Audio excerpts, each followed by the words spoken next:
여러분들과 함께 나누려고 하는 말씀은요. 오늘은 이삭입니다. 이삭은 성경에서 예수님을 대표하는 대표적인 인물이에요.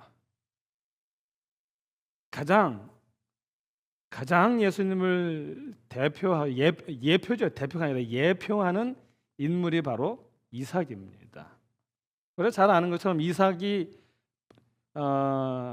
번제로 드려졌던 사건, 그렇죠? 예, 이제 그것 때문에 그게 가장 큰 이슈지만 그것 때문만이 아니라 그의 삶의 요소들이 예수님을 예표합니다. 그래서 오늘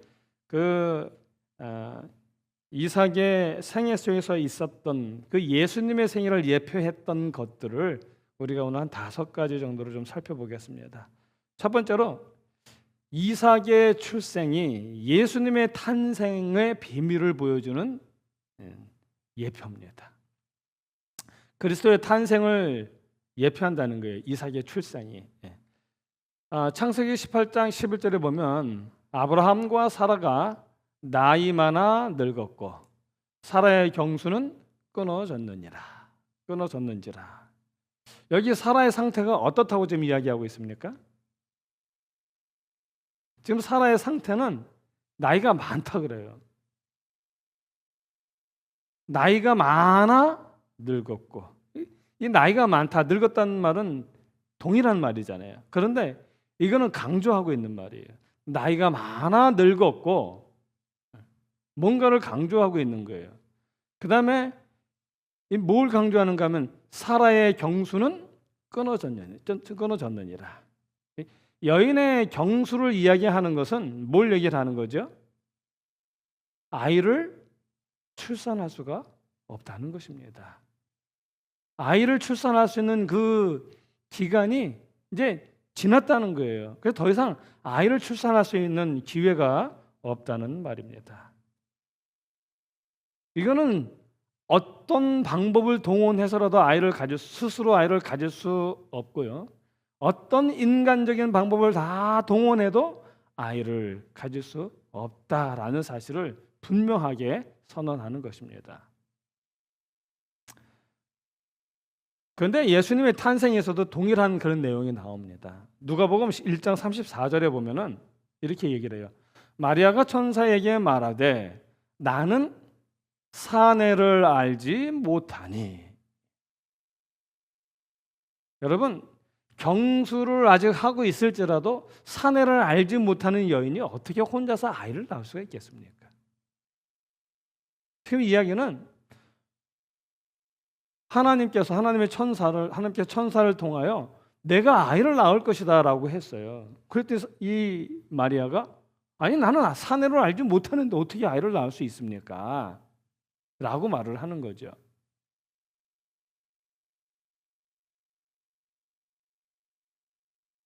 세상에는 남자 없이 아이를 낳을 수 있는 여인은 하나도 없어요.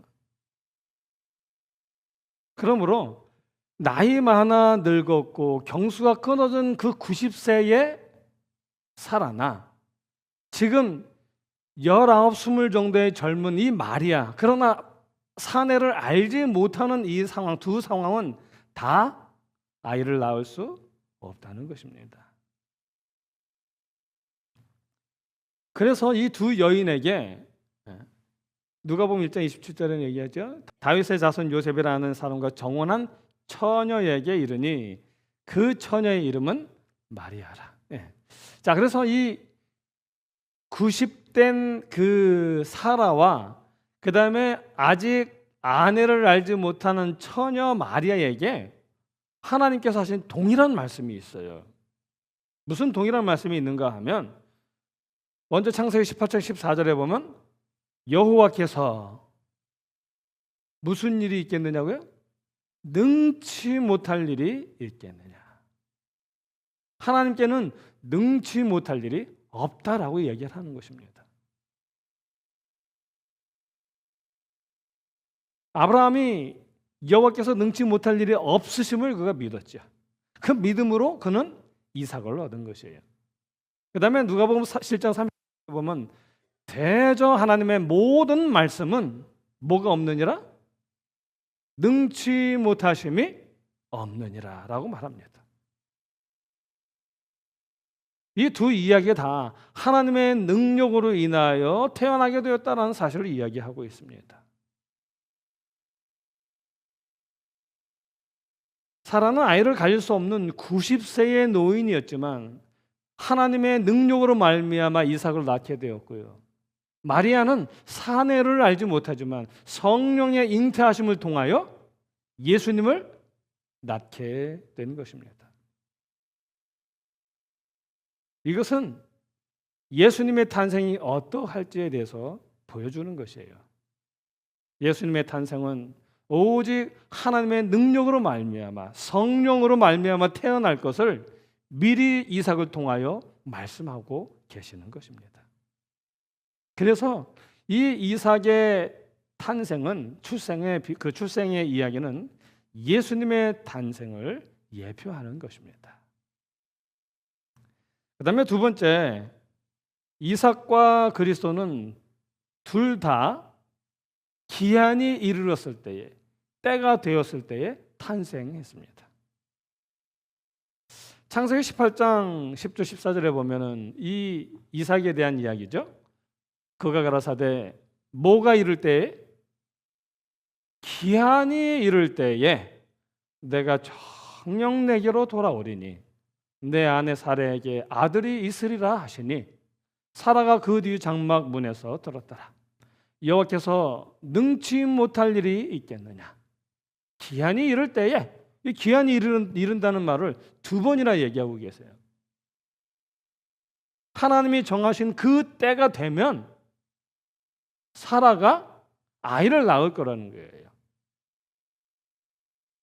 그 하나님이 정하신 기한이 이를 때에 사라가 아들을 낳을 것이라. 그 기한이 언제입니까, 여러분? 그 기한은 창세기 17장 21절에 나오죠. 내 언약은 내가 명년 이 기한에, 지금 내가 오늘 너에게 나타났는데 내년 이맘때에, 요 때에 사라가 내게 이삭을 낳을 것이다. 그래서 내가 그 언약을 사라가 낳는 누구와 세우리라? 이삭과 세우리라. 분명하게 말씀하셔요. 지금 있지도 아니하는 존재인데요, 보이지도 않냐고 아무런 징조도 없는 그런 존재인데 하나님은 분명하게 말씀하세요.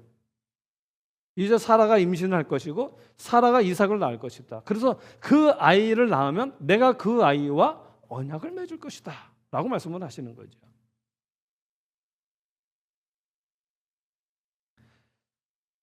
그래서 사라는 하나님께서 정하신 그 때에 이삭을 낳았어요. 창세기 21장 2절에 보면 사라가 잉태하고 하나님의 말씀하신 뭐에 미쳐요?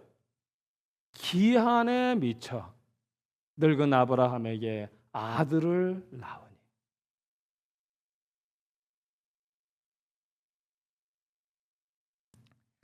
그런데 여러분, 예수님도 언제 태어나셨습니까? 갈라디아서 4장 4절에 보면 이렇게 말합니다. 때가 참에, 때가 참에, 하나님이 정하신 그 때가 되매 하나님이 그 아들을 보내사 여자에게서 나게 하시고 율법 아래 나게 하셨다라고 얘기를 합니다. 예수님도 세상을 구원하려고 하시는 하나님의 그 때에 보내심을 받아서 태어나셨어요.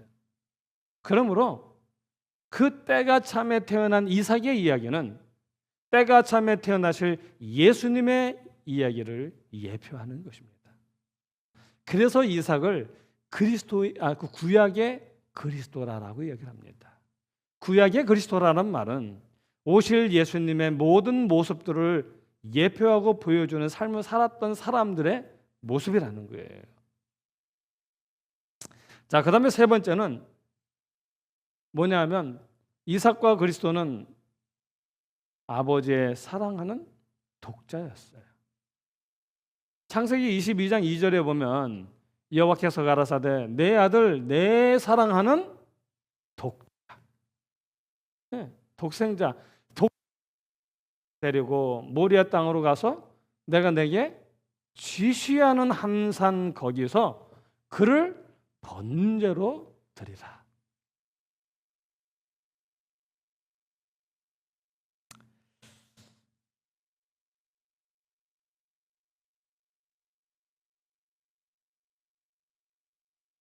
요한복음에 보면 이렇게 이야기를 해요. 하나님이 세상을 이처럼 사랑하사 독생자를 주셨으니 이는 저를 믿는 자마다 멸망치 않고 영생을 얻게 하려 하심이니라.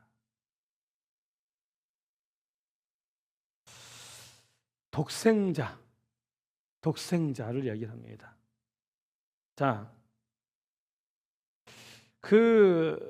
히브리서 11장 17절에도요. 뭐라고 얘기하면 독자라고 얘기했지만 그 독자를 독생자를 드렸다. 그래서 아브라함은 시험을 받을 때 믿음으로 이삭을 드렸으니 저는 약속을 받은 자로 돼 그 독생자를 드렸느니라. 그래서 독자, 독생자라는 말을 해요. 근데 조금 전에 읽은 예수님의 그 기록에도 보면은 마태복음 3장 17절 읽었잖아요. 내 사랑하는 아들이요. 그다음에 요한복음 3장 16절에 보면 하나님이 세상을 이처럼 사랑하사 독생자를 주셨으니 동일한 표현을 가지고 있어요. 아들, 독자라는 표현을 썼고 독생자라는 그런 표현을 그대로 사용을 하고 있는 것입니다. 그러므로 이 독생자, 독자로 태어난 이 이삭의 탄생은 독생자로 이 땅에 오실 예수 그리스도의 탄생을 예표해 주는 거죠. 그리고 이삭을 번제로 드린 그 이야기는요. 그 독생자 예수 그리스도를 이 땅에 우리를 위한 희생 제물로 드리실 그 십자가 사건의 리허설이었다는 것입니다. 그다음에 또 이제 우리가 살펴볼 수 있는 그 네 번째는 뭐냐 하면 예수님의 부활을 예표한 이삭의 사흘길이에요. 창세기 22장 2절로 6절에 보면은 이렇게 얘기를 합니다. 여호와께서 가라사대 내 아들 내 사랑하는 독자 이삭을 데리고 모리아 땅으로 가서 내가 내게 지시한 한 산 거기서 그를 번제로 드리라. 며칠에요? 제3일에 아브라함이 눈을 들어 그것을 멀리 바라본지라. 이에 아브라함이 사환에게 이르되 너희는 나귀와 함께 여기서 기다리라. 내가 이와 함께 저기 가서 경배하고 너희에게로 돌아오리라 하고 아브라함이 이제 번제나무를 취하여 그 아들 이삭에게 지우고 자기는 불과 칼을 손에 들고 두 사람이 동행하더니 여기 내 아들 독자 이삭을 데리고 모리아 땅으로 가서 내가 지시한 한 산에서 그걸 번제로 드려라 라고 이렇게 말씀을 하셨어요. 그래서 아브라함이 길을 가게 되는데 그 가게 된 길이 사흘길이라고 이야기를 하고 있습니다. 그런데 이 이삭을 번제로 드리려고 하는 그 아브라함의 그 마음의 그 믿음의 상태를 히브리서 기자는 이렇게 표현을 하고 있어요. 이렇게 말해요. 뭐라고 말하냐면 히브리서 11장에 보면 14절 17절 아브라함은 시험을 받을 때에 무엇으로? 믿음으로 이삭을 드렸으니 드렸어요? 드릴 거예요? 드렸어요. 저는 약속을 받은 자로 돼 그 독생자를 드렸느니라. 저에게 이미 말씀하시기를 내 자손이라 칭할 자는 이삭으로 말미암으리라 하셨으니 저가 하나님이 능히 죽은 자 가운데서 다시 살리실 줄로 생각한지라. 비유컨대 죽은 자 가운데서 도로 받은 것이니라. 이삭의 이야기를 하시는데요. 그 이삭은 죽은 자 가운데서 다시 받은 것이다라고 이야기를 하고 있어요. 근데 여기 보면 아브라함이 이 이삭을 그 번제로 드리라는 시험을 받을 때에 아브라함은 이미 약속을 받은 상태예요.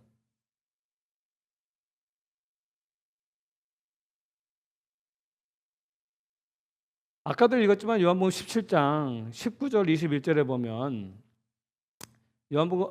창세기 17장 19절 21절에 보면 하나님이 가라사대 아니라, 이거는 하나님이 내가 너에게 뭘 해주면 좋겠냐 그랬더니 아브라함이 그런 거예요. 하나님, 됐습니다. 다 소용없습니다. 자식도 없는데 다 있으면 뭐 하겠습니까? 그러면서 뭐라고 하냐면 이 엘리에셀, 다메섹 사람 이 엘리에셀이나 그냥 후사가 되게 해 주십시오 그랬어요. 그랬더니 하나님이 말씀하시는 거 아니라는 거예요. 너를 충성되이 섬김으로 너의 후사가 될 만한 어떤 다른 사람이 아니라 내 아내 사라가 낳을 아들이어야 된다는 거예요. 나이가 많아 이미 경수가 끊어진 늙은 저 아내 사라였는데 그 사라가 낳은 아들이어야 된다는 거예요. 그래서 그 사라가 아들을 낳을 것인데 아들을 낳으면 그 이름을 뭐라고 하라고요? 이삭이라고 하라고 하는 거예요. 이름까지 말씀해 주시는 거예요. 이삭이라고 하라. 그리고 하시는 말씀이 내가 그와 내 언약을 세우려니 그의 후손에게 무슨 언약이 돼요? 영원한 언약이 되리라. 이 아브라함이 약속을 받았어요. 그런데 그 약속을 받을 때에 이 사라가 도저히 아이를 낳을 수 없는 상황이었어요. 그런데 하나님 말씀하시기를 그 사라가 아이를 낳으면 그 아이 이름을 사라라 해라. 이삭이라 해라. 그리고 내가 그 이삭과 언약을 세울 것이다. 그리고 그 이삭과 세운 언약이 이삭의 후손들에게 영원한 대대의 언약이 될 것이다라고 말씀을 하신 거예요. 성경 이야기를 하는 거예요. 아브라함이 믿을 수 없는 중에 그 믿음을 통하여 이삭을 얻게 되었다라고 이야기를 하고 있는 거예요. 그러므로 믿을 수 없는 중에 그 아들을 얻는 그 믿음의 결과, 그 경험을 통해서 이제 아브라함은 또 다른 하나님의 약속을 그가 확실하게 믿었다라고 이야기를 하는 거죠. 또 다른 약속이 뭐예요? 또 다른 언약이 뭡니까? 그 언약은 분명해요. 다메섹 사람 엘리에셀이나 나의 후사가 되게 해 주십시오라고 했더니 하나님이 아니라고 그랬거든요. 너의 후사는 반드시 누구여야 된다고요? 사라가 낳은 아들이어야 된다고 이야기했거든요. 그 이삭과 내가 언약을 세울 것이다. 그리고 내가 이삭과 세운 그 언약이 그 이삭의 후손들의 영원한 뭐가 돼요? 언약이 될 것이다 라고 말씀을 하신 거예요. 그렇다면 이 이삭이 없으면 하나님의 이 언약의 말씀이 이루어질 수가 없는 거예요. 우리는 여기서 아브라함이 하나님의 말씀을 얼마나 믿었는지를 알 수가 있는 거예요.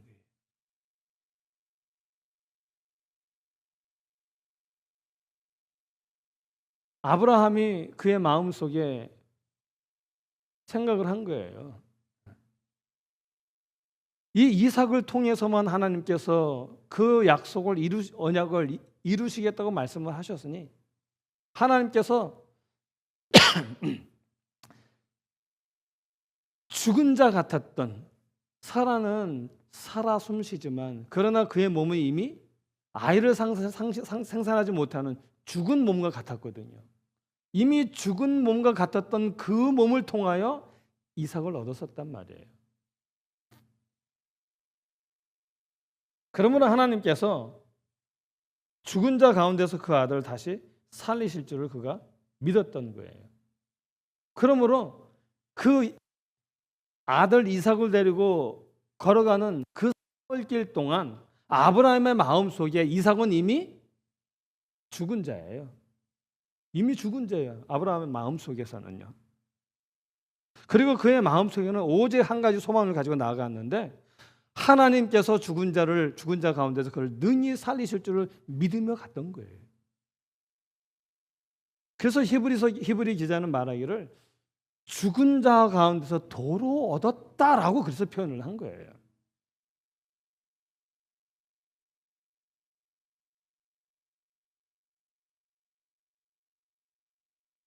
그래서 이 사흘길은요, 예수님의 십자가의 죽으심과 부활의 그 사흘을 예표하는 사건입니다. 누가복음 24장 46절로 47절입니다.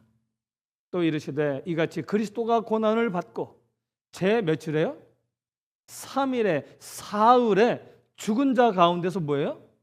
살아날 것과. 이삭은 죽은 자 가운데서 살아난 것이거든요.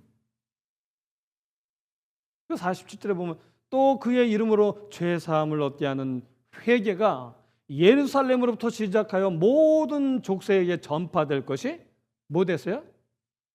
기록되었습니다. 지금 사흘에 죽은 자 가운데서 살아나실 것도 기록되었다는 말이에요. 이미 예표된 그 모든 사건들, 성경에 말씀하신 그 기록대로 사흘 만에 살아날 것을 이야기하고 있는 것입니다. 그러므로 이 아브라함이 걸어갔던 그 사흘길, 이삭이 걸어갔던 그 사흘길은 고난받고 죽으셨다가 살아나실 예수님의 죽음과 부활을 예표하는 것입니다. 그 다음에 다섯 번째, 이 나무를 지고 간 이삭의 모습은 십자가를 지고 가실 예수님을 예표하는 거예요. 창세기 22장 6절에 보면 이렇게 말해요. 아브라함이 이에 번제나무를 취하여 희생 제물을 올려놓을 나무잖아요. 그렇죠? 네. 그 나무를 취하여 그 아들 이삭에게 지우고 자기는 불과 칼을 손에 들고 두 사람이 동행하더니, 여기 아들 이삭이 희생 제물을 올려놓을 나무를 메고 갔어요.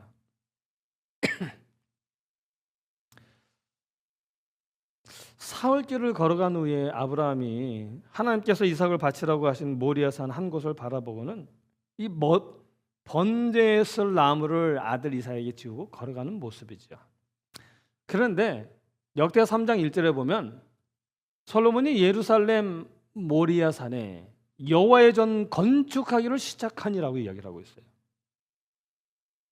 솔로몬이 하나님의 성전 건축을 시작하는데 어디에 한다고요? 무슨 산이요? 모리아산이에요. 모리아산에 여호와의 전 건축하기를 시작하니 이렇게 이야기를 하고 있습니다. 그래서 모리아산은 예루살렘에 있는 산입니다. 그렇다면 하나님께서 이삭을 그 모리아산에서 드리라고 하신 이유가 있는 거예요.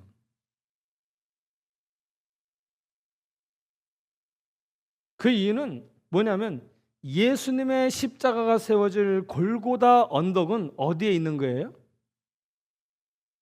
모리아산에 있는 거예요. 예루살렘 영문 밖에 언덕이 뭐예요? 골고다 언덕이잖아요. 그래서 하나님께서는요, 아들 이삭을 바치라는 그 모리아산, 그리고 예수님의 그 육체를 예수님을 표상한 예수님을 표상하는 성전, 그게 또 모리아산에 있고요. 그래서 요한복음 19장 17절에 보면 저희가 예수를 맡음에 예수께서 자기의 십자가를 지시고 해골이라 하는 곳에 나오시니, 골고다에 나오시니 이렇게 얘기합니다.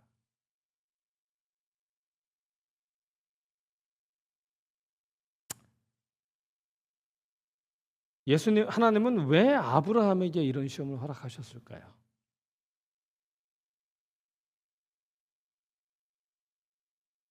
부조와 선지자 154페이지에 보면 이렇게 기록을 합니다. 하나님께서 아브라함에게 그의 아들을 죽이라고 명령하신 것은 그의 믿음을 시험하시는 동시에 복음의 실제를 그의 마음에 새겨주기 위함이었다. 친히 하나님의 아들 예수 그리스도께서 그 십자가를 메시고 우리를 위하여 고난 당하시는 그 모든 것들을 실물 교훈을 통하여 알게 하시기 위함이었다는 거예요. 그 무서운 시련의 어두운 날 동안 그가 참은 고통은, 그렇죠, 그 사흘 동안 고난당하는, 고통당하는 이삭을 바라보고 번제물을 드려야 될 그 아들을 바라보면서 아버지로서 느끼고 겪었던 그 모든 고통, 참아했던 그 모든 고통은 그가 자신의 경험을 통하여 무한하신 하나님께서 사람을 구속하기 위하여 지르신 희생의 위대함을 깨닫게 하려고 허락되었다. 이 말은요, 우리 하나님께서 당신의 아들 독생자 예수 그리스도를 우리를 위하여 내어주시는 그 고통을 하나님은 우리에게, 누군가에게 이야기하고 싶으셨어요. 하나님도 당신의 답답함과 그 고통을 뭔가 이야기하고 싶었고 나누고 싶었던 것입니다. 아브라함은 하나님의 친구예요.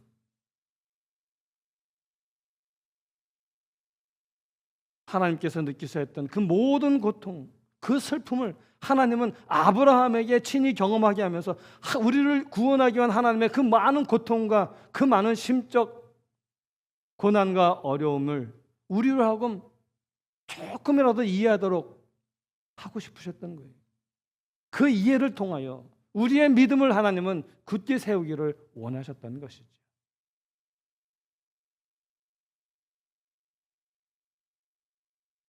아브라함에게 요구된 희생은 그 자신의 유익이나 후대의 이익만을 위한 것이 아니라 하늘과 다른 세계들의 무죄한 지적 존재들을 교훈하기 위한 것이었다.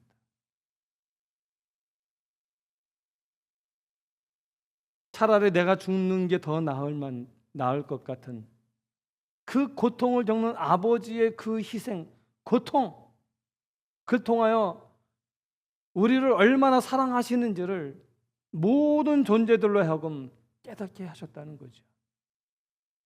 그리스도와 사단 사이의 싸움터, 곧 구속의 경륜이 실현되는 장소는 우주의 교과서이다. 아브라함이 하나님의 약속에 대한 믿음의 부족을 나타냈기 때문에, 그렇죠?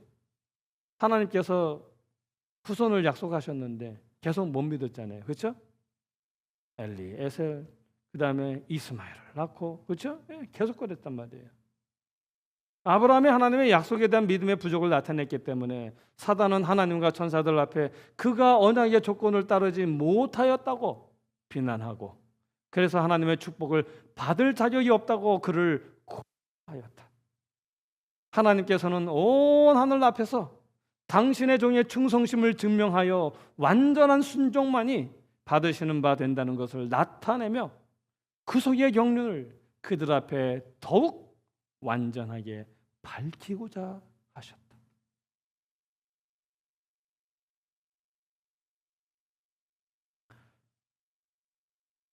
욥의 고난도 사실은 욥이 왜 고난을 당했습니까?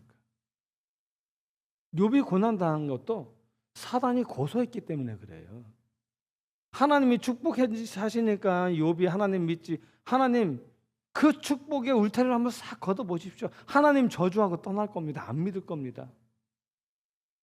하나님은 욥의 온전한 믿음, 그의 온전한 사랑, 하나님을 향한 사랑, 그 믿음을 증명하셔야 됐습니다. 증명하는 방법은 사단이 뭐라 그랬어요? 그 모든 축복의 울타리를 걷어보라 그랬잖아요. 그래도 하나님을 사랑하는지 한번 보십시오라고 했잖아요. 그러니 하나님은 어떻게 해요? 사단으로 하여금 욥을 치게 허락하신 거예요. 그런데 그 침을 당하였지만 그럼에도 불구하고 욥은 여전히 하나님을 사랑했거든요.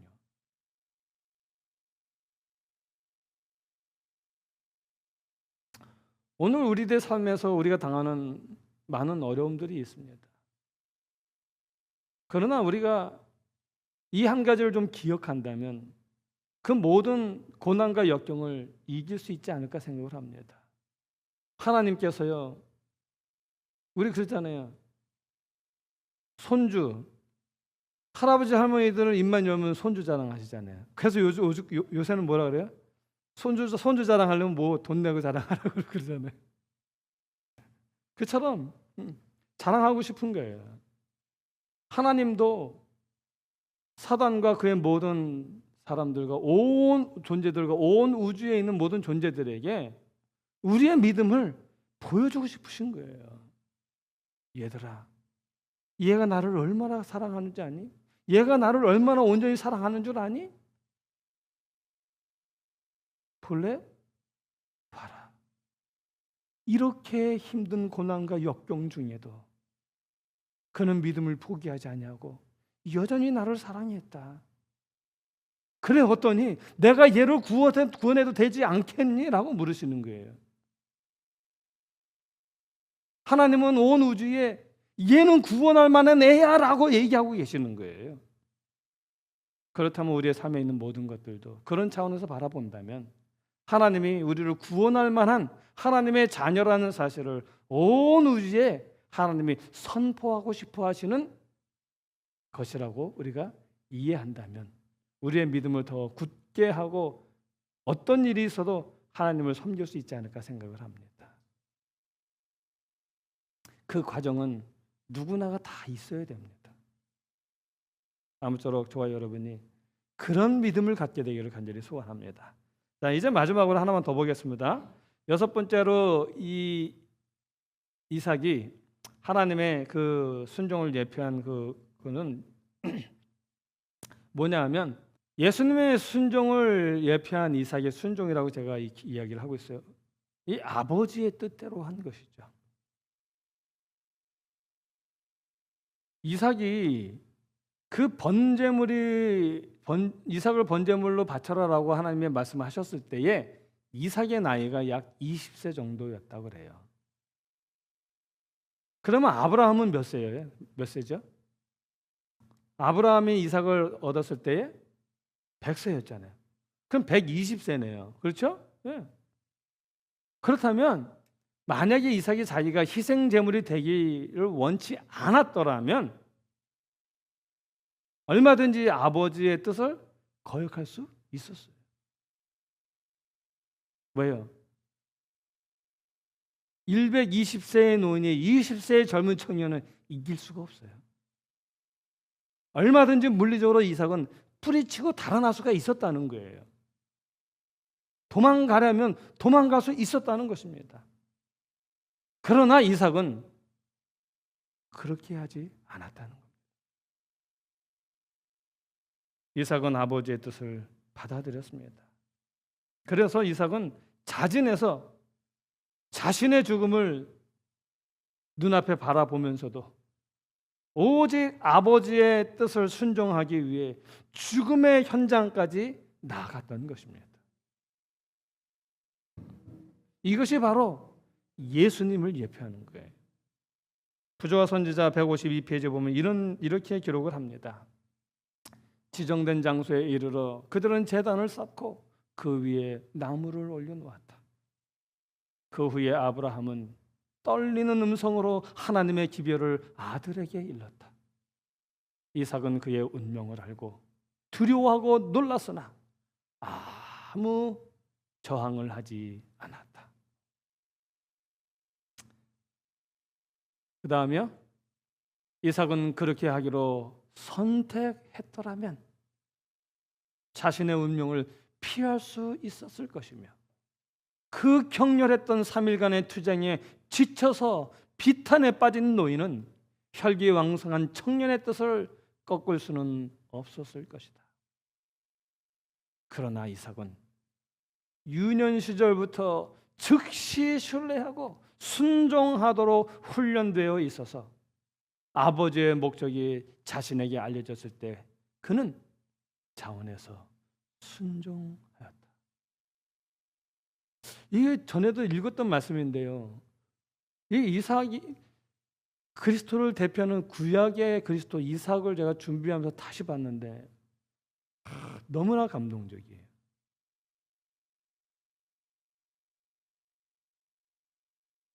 그 다음에 계속해서 이렇게 말합니다. 그는 아브라함의 믿음을 나누어 가진 사람이었으므로, 아버지의 믿음을 나누어 가진 사람이었으므로 자신의 생명을 하나님께 제물로 드리도록 부르심을 받은 것을 영광으로 생각하였다.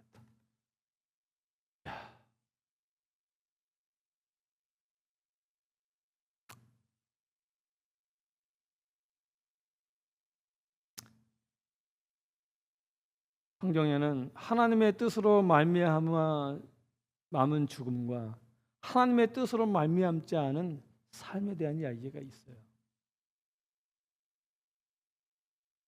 여기 이삭은 하나님의 뜻으로 말미암는 그 죽음을 자신의 영광으로 생각했다는 것입니다.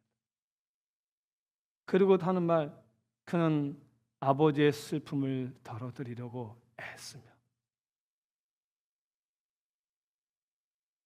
지금 아들을 잃는 그 슬픔에 빠져있는 아버지, 그 연약한 아버지, 떨리는 그 아버지, 그 아버지의 떨리는 그 손을, 그 슬픔을 덜어드리려고 애쓰고 있었다 그래요. 그의 활기 없는 손을 북돋아, 힘없는 아버지의 손을 북돋는 거예요. 그리고 자신을 제단에 붙들어 매는 줄을 매게 했다.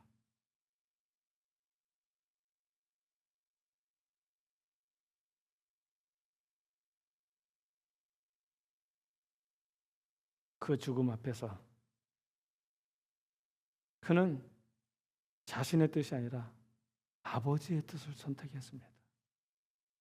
그리고 순종하기를 선택했습니다. 능히 피할 수 있었지만 피하지 아니하고 순종했습니다. 그리고 도리어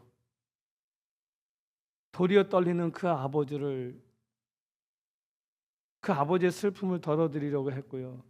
그 손을 붙들고 그 아버지의 손을 힘있게 하려고 했던 그 아들의 모습, 그 모습은 분명 십자가에 달리기 전날 밤 기도하시던 예수님의 모습입니다.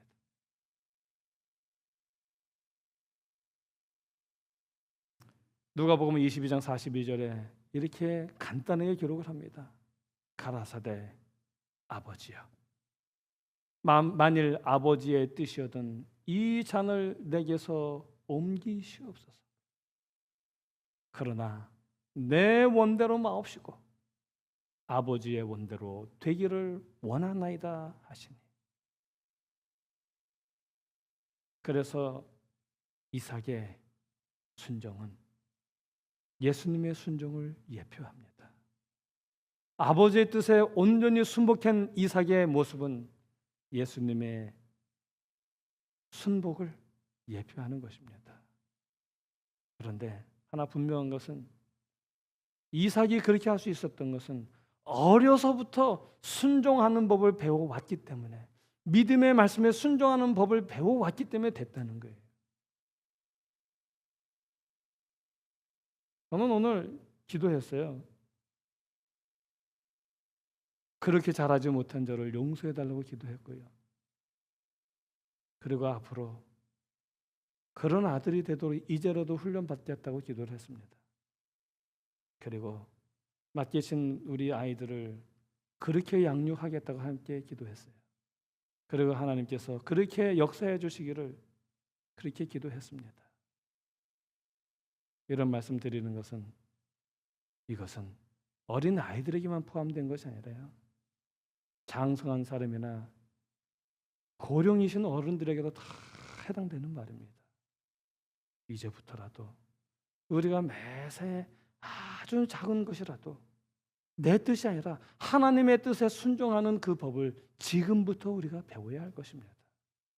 지금까지 배우지 못했더라면 이제부터라도 배우면 우리는 하나님의 뜻에 온전히 순종할 수 있을 것입니다. 이삭이 자기의 생명을 드리는 것을 영광으로 여겼던 것처럼 우리도 그 마지막 순간에 내가 숨을 거둬야 한다면, 이것이 하나님께 영광이 된다면 이것이 나의 기쁨이며 영광이라며 순종할 수 있게 될 것입니다.